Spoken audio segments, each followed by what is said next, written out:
बहुत मुश्किल से जिन शासन मिला है, इसलिए समझौता नहीं हो सकता। तो किसी भी हालत में उन्होंने ये तय किया कि मरना कबूल है, बाल बच्चों का जो होगा वो होगा, हम धर्म परिवर्तन नहीं करेंगे। अंततः वे मर गए, इतने सारे मरे, और तब से दक्षिण भारत में जैन धर्म के विनाश की प्रक्रिया प्रारंभ हुई।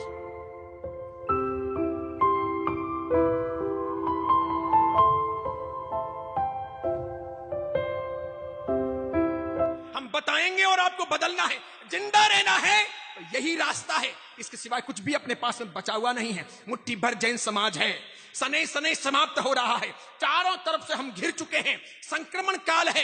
ये हमारे सामायिक ने, प्रतिक्रमण ने, ये जाप ने, ये तप ने, ये तीर्थ यात्राएं, ये नव्वाणु, ये मंदिर उपाश्रय, सानक और तेरापंत भवन तो कुछ ही दिनों में नीलाम होने वाले हैं। मार मार के लोग हमको कुछ ना कुछ बना देने वाले हैं, हमारी ताकत अब बची नहीं है।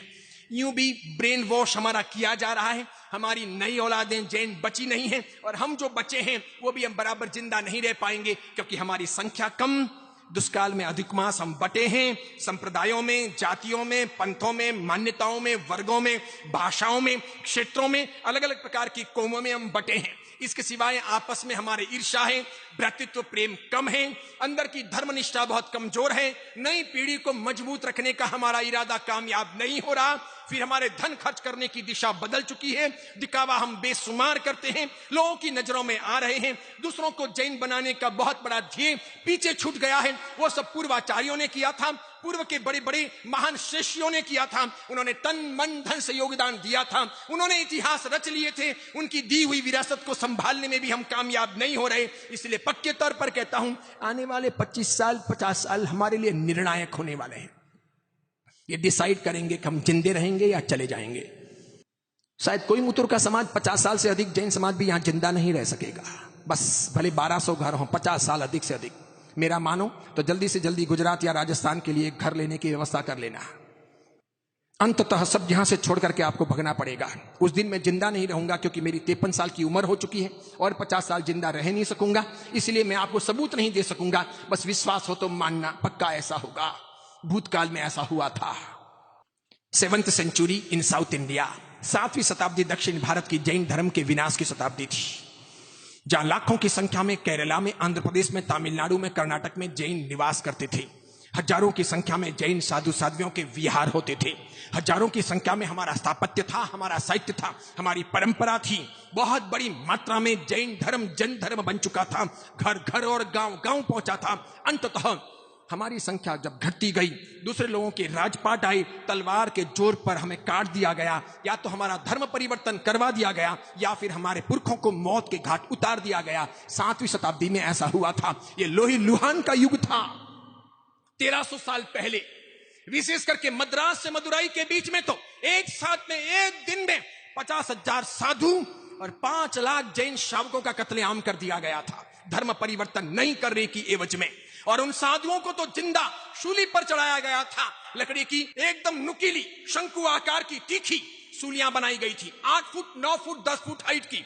जिंदे साधुओं को पकड़ के लाया गया, सामने तलवार रखी गई और कहा गया, या तो धर्म परिवर्तन करो या फिर चुपचाप सूली पर चढ़ जाओ। बस जिनको देव गुरु धर्म पसंद था, सम्यक ज्ञान दर्शन चरित्राणि मोक्ष मार्ग, ये जिनके भीतर की श्रद्धा थी, उन्होंने कहा मर जाना कबूल है, भूखे रहना कबूल है, कुत्ते की मौत मरना कबूल है, धर्म परिवर्तन नहीं हो सकता। तब फिर उनको जिंदा उठाया गया, गुदा के मार्ग से सूली अंदर डाली गई, यहां से सर फाड़ करके बाहर निकाली गई। तड़पते तड़पते 50,000 साधुओं का एक दिन के अंदर स्वर्गवास हुआ, सिर्फ मद्रास से मदुरई के बीच। और 5 लाख से अधिक श्रावक मौत के घाट उतारे गए, जो 75 सम्यक दर्शनी थे। नहीं, भगवान के शासन को किसी भी हालत में छोड़ेंगे नहीं। ये जिंदगी ही आखिरी जिंदगी नहीं है, बहुत मुश्किल से जिन शासन मिला है, इसलिए समझौता नहीं हो सकता। तो किसी भी हालत में उन्होंने ये तय किया कि मरना कबूल है, बाल बच्चों का जो होगा वो होगा, लेकिन हम धर्म परिवर्तन नहीं करेंगे। अंततः वे मर गए, इतने सारे मरे, और तब से दक्षिण भारत में जैन धर्म के विनाश की प्रक्रिया प्रारंभ हुई। इसलिए क्रांतिकारी खतरनाक बात आपको कहता हूं, जल्दी आपके गले नहीं उतरेगी, वक्त लगेगा। मैं ये सोचता हूं कि अब कोई नया मंदिर बनाना, नया उपाश्रय बनाना, नया स्थानक बनाना, नया तेरापंथ भवन बनाना, कोई आमिर खाता बनाना अब बेकार है, अब बनाने का अर्थ नहीं है। अब जितना है उतना संभाल लो, बस बहुत हो गया। अब बनाओगे तो मान के चलो वो दूसरों के लिए बना रहे हो। ये जितने भी हाईवे पे वगैरह यहां वहां भी जो भी छोटे बड़े तीर्थ स्थान वगैरह बन रहे हैं, इन सब की उम्र 10 साल, 15 साल, 20 साल, 25 साल, बस, इसके अधिक नहीं। भले बोलने में प्रतिष्ठा के दिन बोलते हैं यावत चंद्र दिवाकर, जब तक सूरज चांद रहेगा, ये जिन शासन का नाम रहेगा, ये जिनालय रहेगा, ऐसे करके भले वासक्षेप डालते हैं और बोलते हैं। ये सब बोलने के लिए स्लोगन है। सूरज तो रहेगा, चांद भी रहेगा, आपके मंदिर नहीं रहेंगे, ये स्थानक नहीं रहेंगे, ये तेरापन भवन नहीं रहेंगे, क्योंकि आप नहीं रहोगे, आपकी अस्मिता नहीं रहेगी, आपकी शक्ति नहीं रहेगी, आपका वर्चस्व नहीं रहेगा, आपका बल नहीं रहेगा, बस दूसरों का वजूद बढ़ जाएगा। और ये मत्स्य गलागल न्याय का सिद्धांत यहां पर लागू होगा कि बड़ी मछली छोटी मछली को हमेशा खा जाती है, बड़ा समाज छोटे समाज को खा जाएगा।